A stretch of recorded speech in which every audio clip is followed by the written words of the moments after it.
Hi there, Tressa. How are you?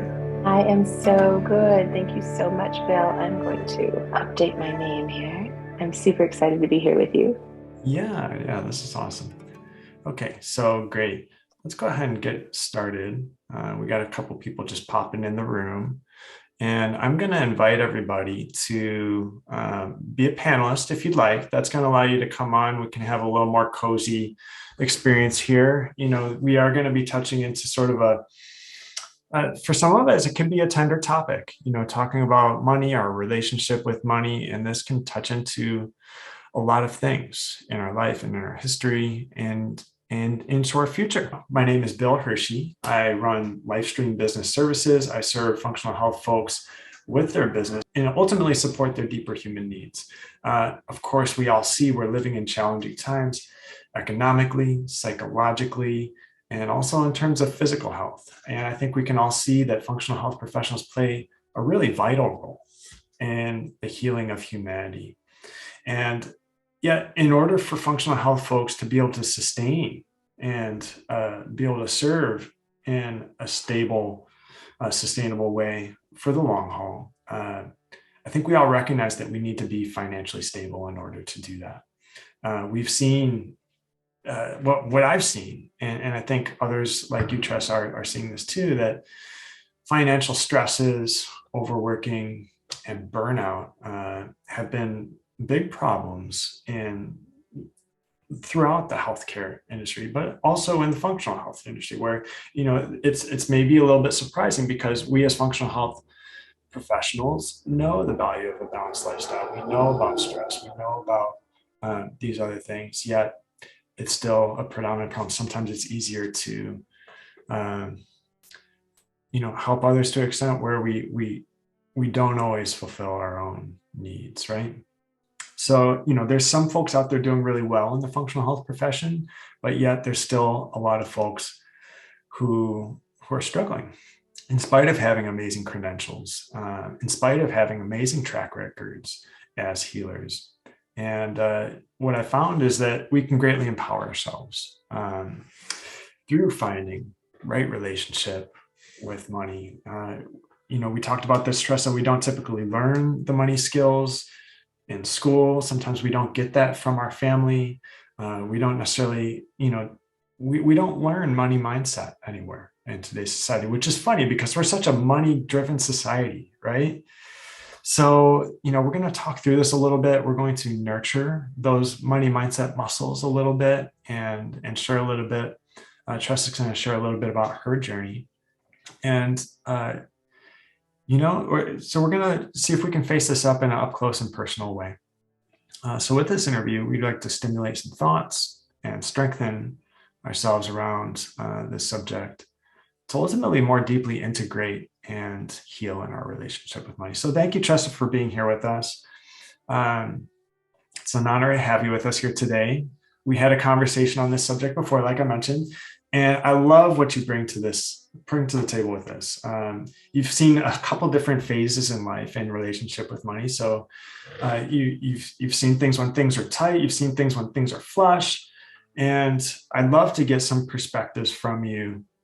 And I think that could be really valuable for our audience. Before I get any questions, maybe we could just start. I'd love to ask, what's alive for you here today? What do you bring to us?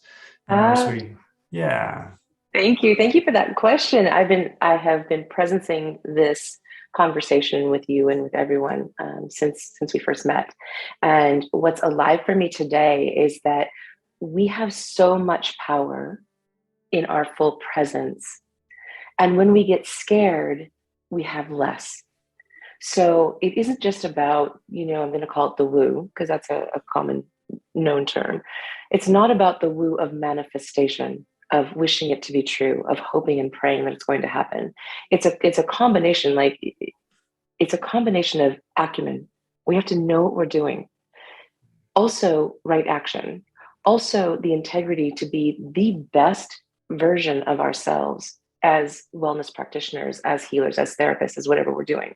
The absolute best, most clear channel version of ourselves to provide everything we can for people, which in theory, if we're doing it the way that we are able, it actually nourishes us. It doesn't deplete us.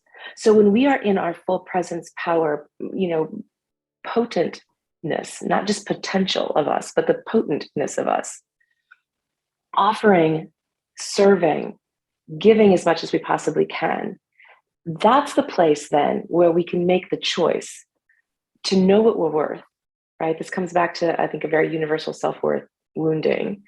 To know what we're worth, really, as we look at what the market will sustain. So we want to be selling something that people want to buy, right? And ultimately what we're selling as a service, as healing, as wellness, we know that it means something to people, that it's worth everything. When we have our health, we can make all the choices, we have all the dreams, we have all the wishes. When we don't have our health, that's the only thing we want. So the product that we have, if we can productize this aspect of healing, wellness, fitness, whatever we're doing, mental, physical, emotional, then we can get to our worth and what we're charging for it. I think that most practitioners are grossly undercharging and that we're just taking all comers. But when we can niche in instead of casting the net wide, which is also appropriate in some situations, but when we can niche in and really know who we're talking to, really connect with those people, what we're doing is having a conversation, a connection, a very intimate connection, even through our marketing. When that comes from our mission statement, when we understand and live our mission statement, not just think it's pretty on paper or in theory, then we have this very potent connection with ourselves, from ourselves, in the world, with others who need us. And that's where this magical part of being able to assess what we're worth and being able to receive, accept, invite, and require what we're worth becomes a win-win-win-win. And that's what success is. Love this. I love this. And it's a little bit counterintuitive in a way that, it really starts within, doesn't it? Being present. And what I'm hearing from you is really knowing ourselves, what we bring, right? Yeah, it's this place of true humility. So I call it the art of true humility. And there are these factors that go into really magnificent, significant, great leadership. And one of them is true humility. It becomes an art, not just like humility. We think of it as, oh, you look beautiful today. Oh gosh, I'm just like, whatever, thanks. The art of true humility is knowing what our strengths are and really playing to those, really emphasizing those and continuing to grow those, not just rusting in them. Also knowing where that middle ground is, where we kind of know what it's about, but we're not an expert in it. We maybe like to learn more or not learn more, and we understand delegation. And the other part of the art of true humility is that those are pieces that I am not good at, I don't do well, or I just don't like. And understanding that either we need to learn more about them or delegate them out, or understand that they aren't going to be important parts of our practice, our life, the full essence of us. And then we get to make choices about how we're running the business of life, right? The opportunity of life, as well as the opportunity of business.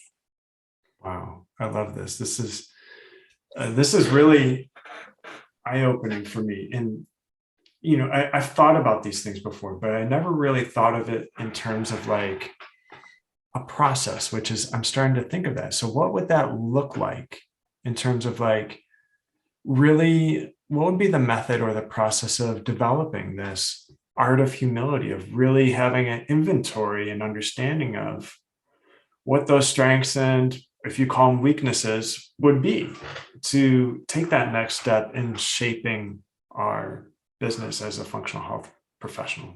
I love that. That's such a great question, and comes from a very intellectual engineering place where we want to reverse engineer how to do what we're doing. So thank you for that. I tend to be more visionary, so I love having people like you in my world who say yes and give me the steps to do that. So here are the steps. So the first thing you can do is, if you're a spreadsheet person, make a spreadsheet with 3 columns. Here's what I'm amazing at. Here are my gifts. Here's my magic. These are my superpowers. Here's my middle ground, where I know some about this. I'm interested. It's, I'm encouraged to learn more. And also there are some things in this middle ground that, yeah, I know I need to know, or I know enough about to get by, but it's not my strength, not my superpower. And then the third column is things that I absolutely despise doing, that just take all the air out of the room when I have to do it. I put off. I just don't like doing those. I know I'm significantly not good at those things. My brain just doesn't function that way. I can totally admit it, and I need help. So make those three columns and then assess what's important. Reorganize those in order of, these are my greatest strengths that help propel me in my life and in the work that I'm offering in the world, in my service. These are the things that I'm okay enough at to get by with. I'm not going to worry about it. I'm just going to do them in a mediocre way, because that's good enough for what I'm trying to do in my life and in the world, through my service, through my business.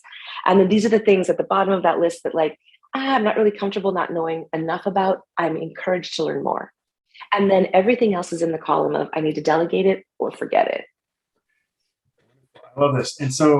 And I love that, you model this, because I think you laid out, hey, I'm not the engineer when it comes to this stuff. I'm a visionary. So you know your strengths, your strengths, right? So I'm curious, how was this process for you? Like, point A for you in your journey before you came to this awareness, where you were then, what it took for you to kind of come to this and realize, because you probably didn't start with this understanding, right? That's probably developed at a certain point. What did that look like in unfolding and developing that? And where are you now with that? Like, could you give us a little bit of a journey there of what that looked like for you? Absolutely. The abbreviated MAP is, it was clunky and really cringy, and make money, spend money, scarcity.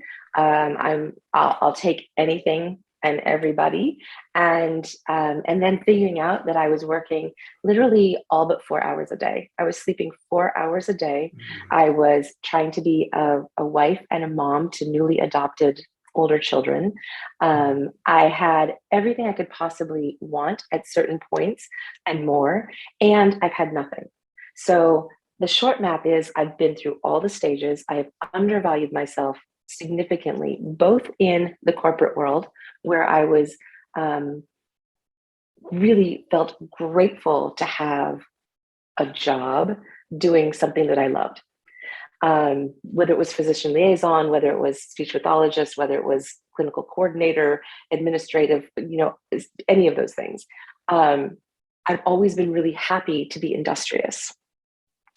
Before I realized that I was literally hiding behind the excessive work. So the most significantly acceptable and even praised place to hide in our world is through work.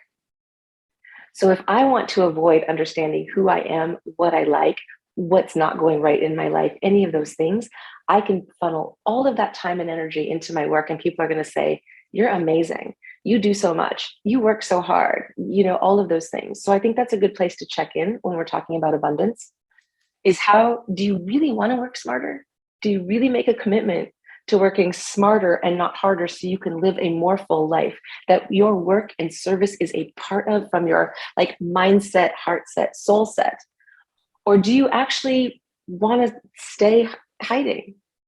Because we don't need you to work your life away. We need you to live a full, amazing, beautiful life, that your service, that you are in service through everything you do.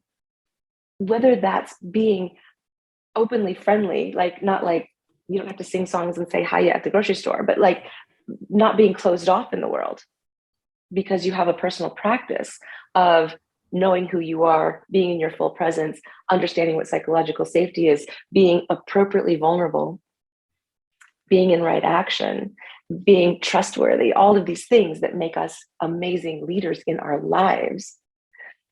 Is that all coming together? Do you accept the responsibility of living this full life? And that's where we can go in. So when I'm doing executive coaching for people, and now I work primarily with C-suite and entrepreneurs who are doing pretty amazing things in the world. I will also, as I'm able, work with the mom down the street who wants to create a daycare in her home, because I'm really dedicated to us in this win-win-win. And that is not necessarily based solely on wealth. And Bill, we're in contact with a lot of people who are pretty famous, who people recognize. When we ask many of those people, not all, but many, what's going on for you? Are you happy? A lot of people who we think have everything will say, no, and I don't know why. And this is the place where true success is, when we can say, yeah, like not everything's perfect, but you know what? I'm excited to get up every morning. I'm excited to expand my energetic, offering, my physical offering, my service offering. I'm excited to be in this life, in this world. I'm excited to find out what the magic is in today. So I'm curious, if there was a pivotal moment in your journey where it's like something flipped. You mentioned you were in this kind of very stretched position, and there was probably maybe a series of pivotal moments, or maybe a pivotal moment in there where it's like, well, something needs to change here, and maybe a realization or an epiphany. What did that look like for you? Yeah, I'll tell you. And this is an edge for me to talk about. I owned an outpatient clinic and staffing company that was serving multiple areas in the Midwest. And I was gone. I would leave my house at 4 o'clock in the morning. Because I was dedicated to serving underserved areas, I would drive 6 hours to serve a hospital on the border of our state in a tri-state area, and work for 4 hours and then drive 6 hours home. So very long days, and then pick up my children and do all of the things. And so I was gone all the time from this clinic that I owned. And I hired the most amazing staff. I hired people who were beyond top of their game, who were super magical, who could get results, who were amazing human beings and therapists.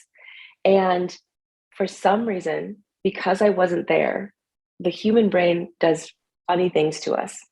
And my staff started to talk about, without asking me or any of my administrative people, they started to have a story and develop a story that I was never there because I was just laying out in my mansion by the pool and just taking from them. And I bought them cars, I gave them gifts, I paid them over what the wages were. I felt like I was reflecting to them, like, you're magnificent, do your magnificent things, and I will give you everything I have. So again, this is part of the hiding, right? Like, let me just make sure that everyone else is taken care of. In the meantime, I'm in a $600 a month farmhouse because my husband is a environmental biologist, and so we're living on property for his land. And we're just getting by because everything I have goes back into the company. So this was the pivotal moment where I was like, oh, people need more than just me working my life away for them. People actually need me to be present. So now that I've ingrained a 20-hour workday into my life, how do I get present?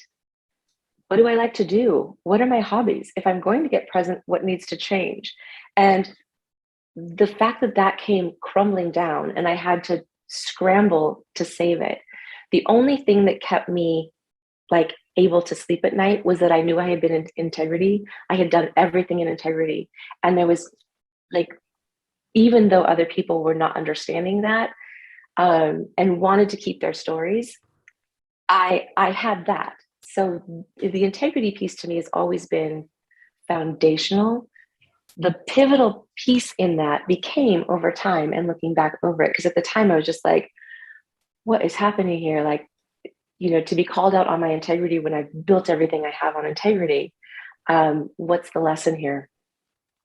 So we build everything back up. And it's not a problem because we're in integrity, right? But we lose staff, the clinic changes, like there were all kinds of things that happened, including a divorce.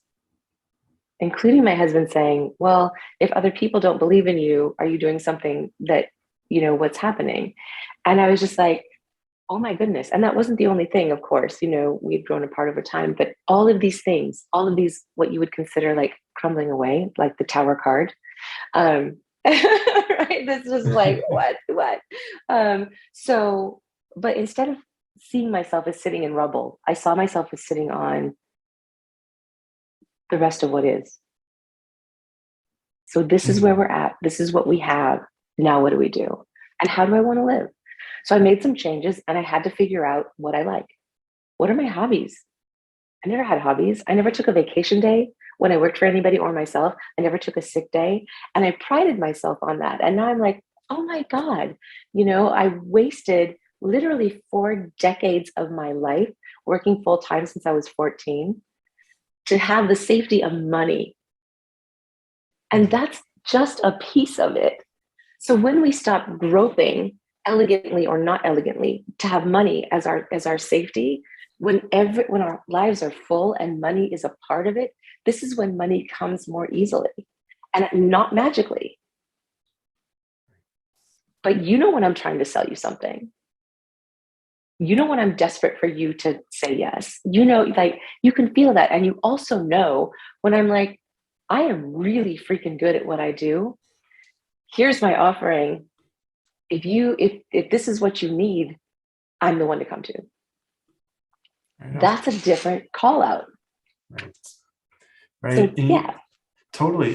It really gets into mindset, really entrepreneurial mindset. There's a sales mindset here, right? Marketing mindset. So it's like, I think for a lot of folks that all those components of an entrepreneurial mindset don't necessarily come naturally. And sometimes as helper professionals, it almost seems kind of like there's this dichotomy there. So in your journey, did you have to bridge that gap somehow, or did that come naturally to you to really develop those mindset muscles?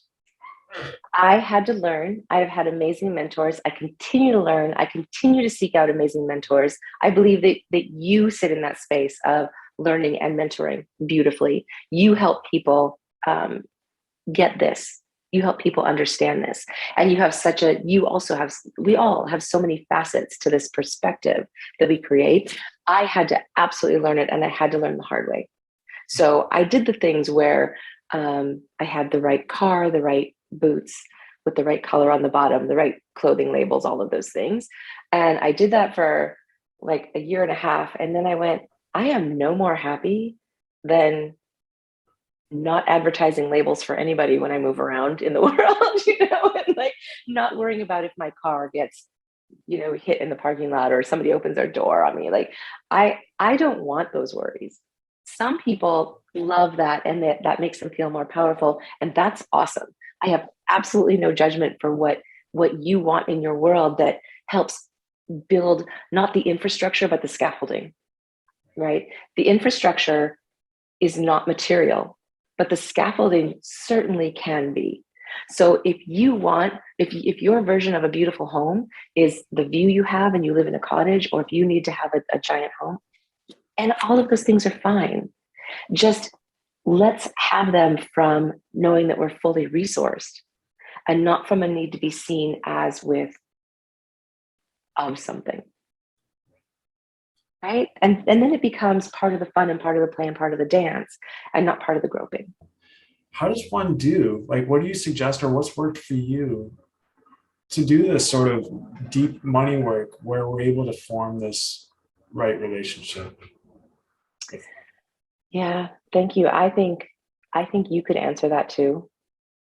I would love to hear from you though. Maybe we trade notes. Let's trade because I think we have a similar resource for this, which is personal practice. Yeah. And it's almost too simple for our human minds, right? That we can just get right, that we really can't talk about being great leaders or successful until we understand and practice being better human beings. There are some extremely successful, extremely wealthy people out there who I wouldn't consider to be great humans or compassionate or kind. So it is not a requirement for wealth to be in personal practice, but it certainly makes life more fulfilling. We have even more available to us in so many different facets when we have a personal practice of any kind, of being really present, of being nourished and resourced, of recognizing that, back to true humility, recognizing where our strengths and not so strengths lay, and how we want to work with those. We just have more choices when we're not externalizing wealth and success. Yeah. And really, maybe it even redefines that there's a difference between wealth and abundance, right? That those are actually two different things, aren't they? I think they do this though. I mean, I think Okay, yeah. they weave the same hammock, because Right. the wealth and abundance, when we talk about abundance, most of the abundance circles are based on money. There are very few, like in our part of the world, in the Pacific Northwest, there are very few abundance circles that are not based on money. I would like to see those open up to, like I said, if we're gonna do mindset, then we also have to do heart set and soul set. Those have to go together. We have to understand money. We have to understand how money works. I think that's primary. If you don't understand how money works, Google, how does money work? How do I build wealth? Because money, wealth in our country, like I read something the other day that the 1% are people who make $400,000 a year and over. That's not a big ceiling, is it? That's like, that is not a big ceiling. Now, to some people, that seems like crazy amounts of money. But now we're talking about people making $1 million in Bitcoin in a day and losing it, in a day also. But we have such an interesting concept of money and wealth that we think we need to be millionaire billionaires to be wealthy. And I know a lot of people who are quite abundant and wealthy, making $120,000, making $46,000, depending on how they live, making millions, multiple millions, making billions, so what is it to you? And I think it's really necessary to understand what wealth is, how it works, how money works in our world, and really get clear, write down your concept, your vision of what being wealthy is to you. Because otherwise we're just flung out there groping for what other people have defined as wealth, or what we're seeing other people define as wealth. And I guarantee you, those people, most of them haven't thought about it either. They just know what's flashy. And when we are giving, 1.1 million likes and thumbs up to a Kardashian's toenails, on a floaty in the pool, we really have an opportunity, a big opportunity to sit down and take a few moments to breathe and to understand, how will I feel the most wealthy? I feel like I had the most abundance and wealth and money when I had one person working for me, with me, for me, one person, because there was low overhead. We were always congruent. We were always in communication, conversation. It was the easiest time of my being an entrepreneur, which I've been since I was 14, even before, selling cards and whatever, door to door.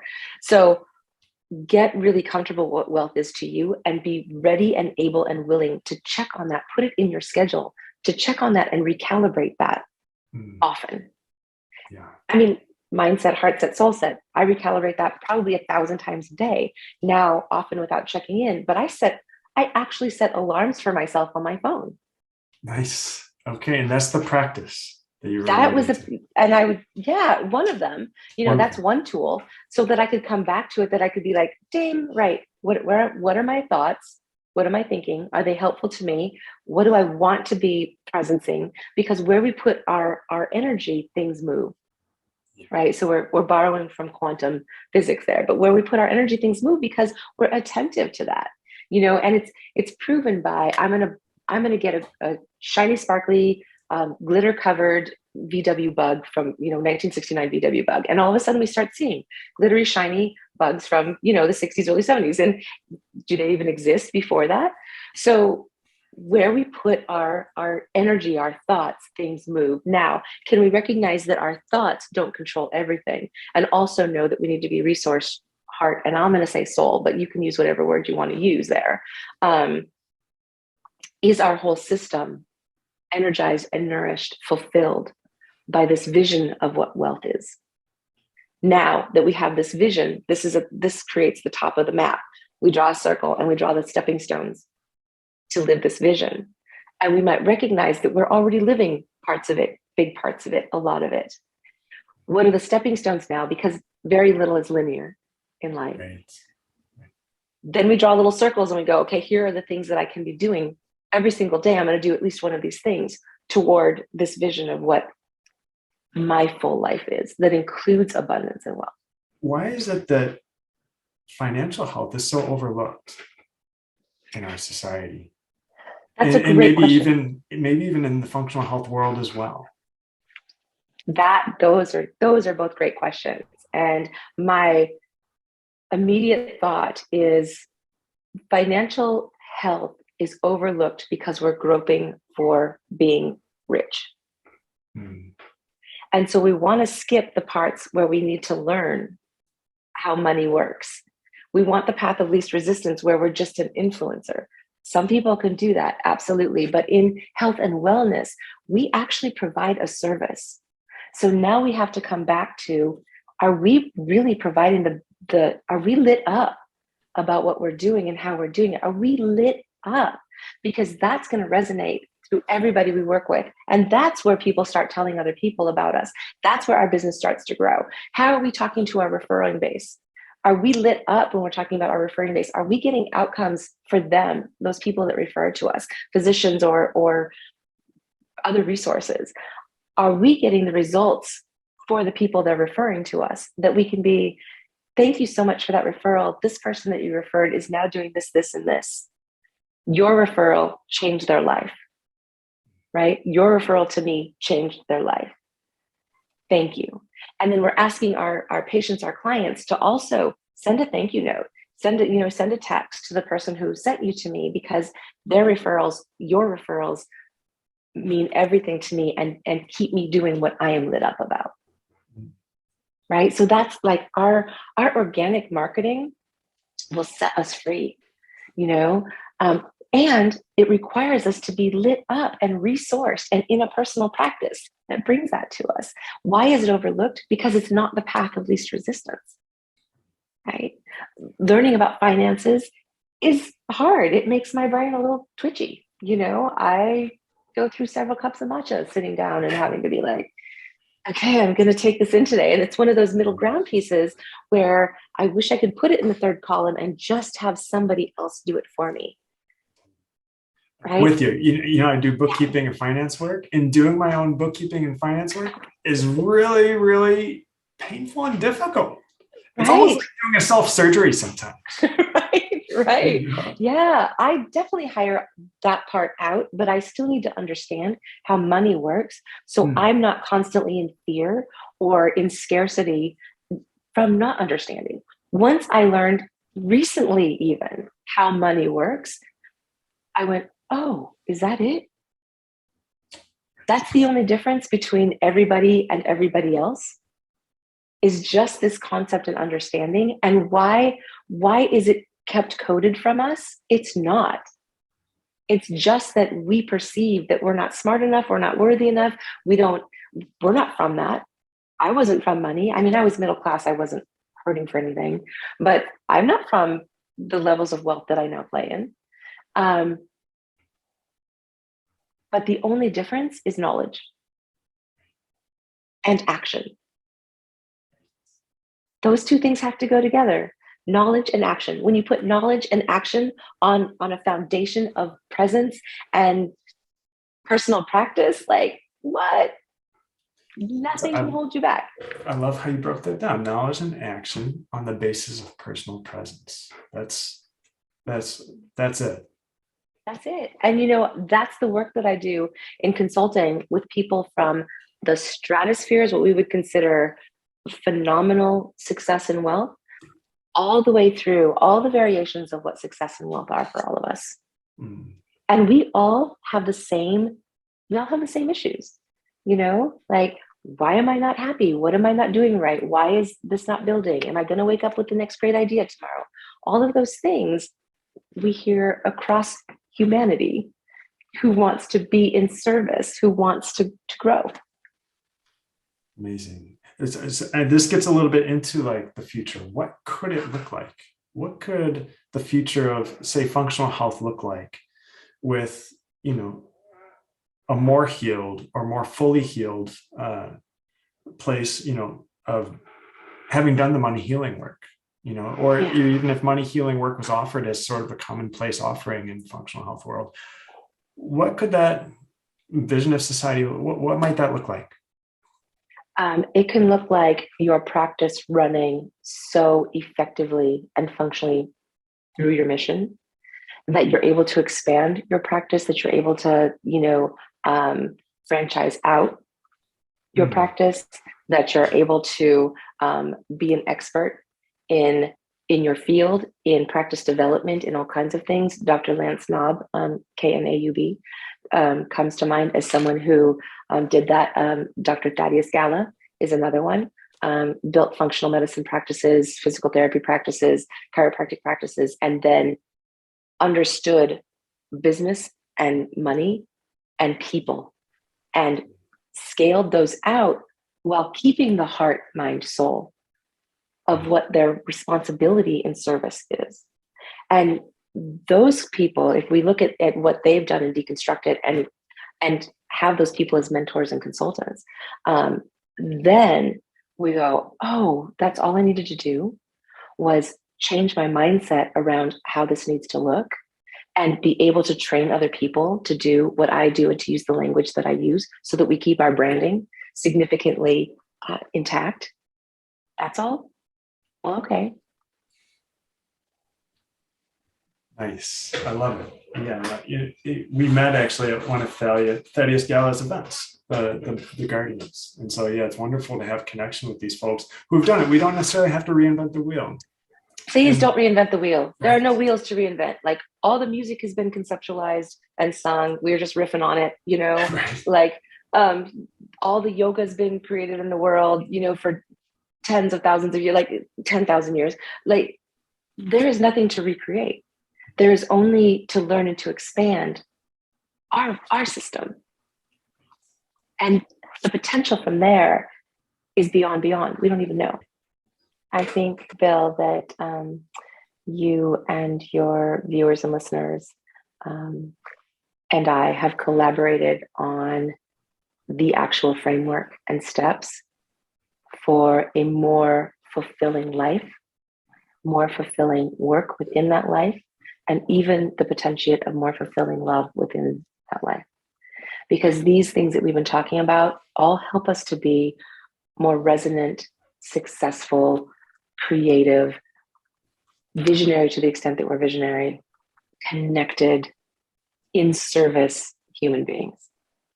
And when we can get there, it's all possibility. So I think that's what we've created here. That's what we've done, is given the specific steps to live that life that we all want. Wonderful. And if maybe we can just kind of come up with what might be a next step for everybody here today. What can we do to put this knowledge into action today or tomorrow or this weekend? Next step is to get really clear. So do those 3 columns about, true humility. Write down your vision, your dream, the biggest dream, the dream beyond the dream, the one you think that's not possible, right? So that takes some sitting in presence of where are my limitations? Where am I blocking myself? Because any blocks we have that we perceive, we are holding. What blocks am I holding against myself so that I have an excuse to not be able to live this full life? And we don't have all the time in the world. We just have the time we have.